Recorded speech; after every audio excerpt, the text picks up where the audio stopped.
سامان عاقبت اسی تدبیر سے کریں، سامان عاقبت اسی تدبیر سے کریں، آغاز سال نو غم شبیر سے کریں۔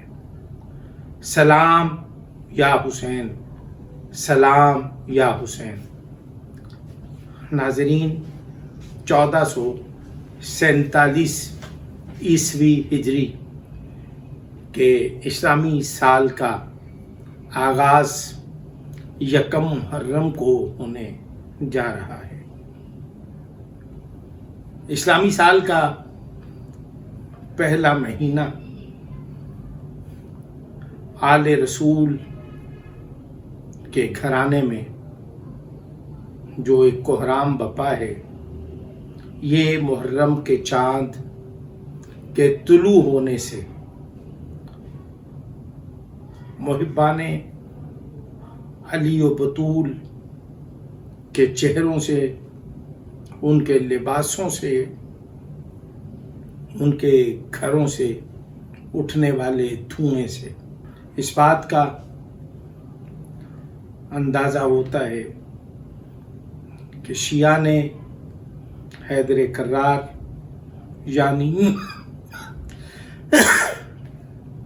یعنی ملت شیعہ خیر البریہ اثنا عشریہ کس طریقے سے عزائے حسین کا آغاز کرتی ہے۔ آج جس مشکل ترین دور سے ہم گزر رہے ہیں، ہمیں داخلی اور خارجی سازشوں کا سامنا ہے۔ عزاداری مظلوم کربلا کے اسلوب آئے،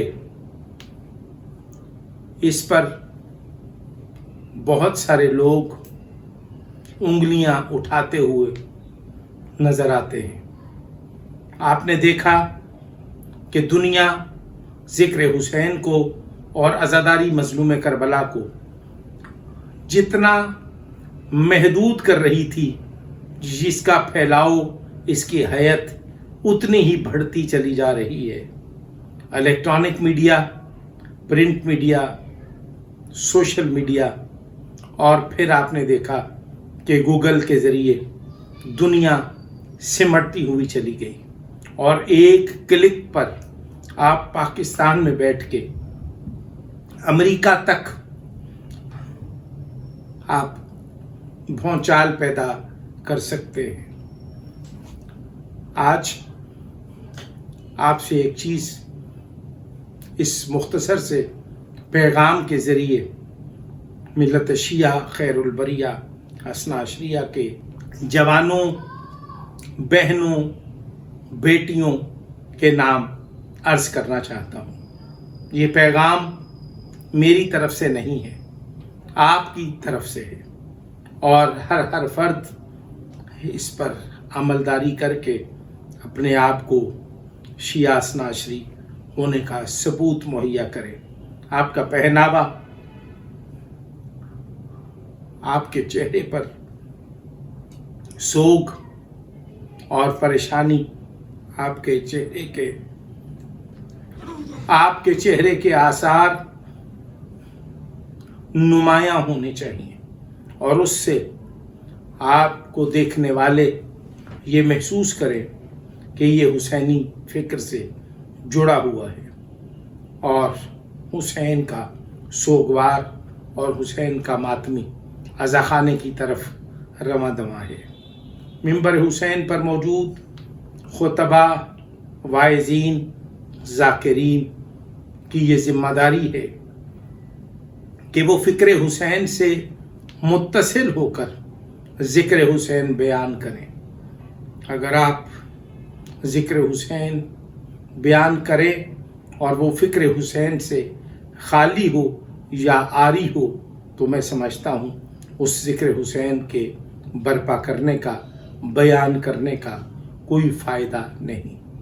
ہم مشکل دور سے گزر رہے ہیں، ہمیں آج ضرورت اس امر کی ہے کہ ہم ذکر حسین کو اس سلیقے اور اس طریقے سے بیان کریں کہ اس سے فکر حسین کی جھلک واضح نظر آئے۔ اغیار اپنے بیگانے، عزادار یا تماشائی، سب لوگ جب ذکر حسین کی محافل میں، مجالس میں شرکت کریں تو اگرچہ وہ تماشائی کی حیثیت سے ہمارے اجتماعات میں شریک ہوں، لیکن جب وہ شریک ہو جائیں تو پھر وہ مجبور ہو جائیں کہ ذکر حسین کے پیچھے جو فکر حسین ہے وہ کیا ہے، بس فکر حسین کو عام کریں۔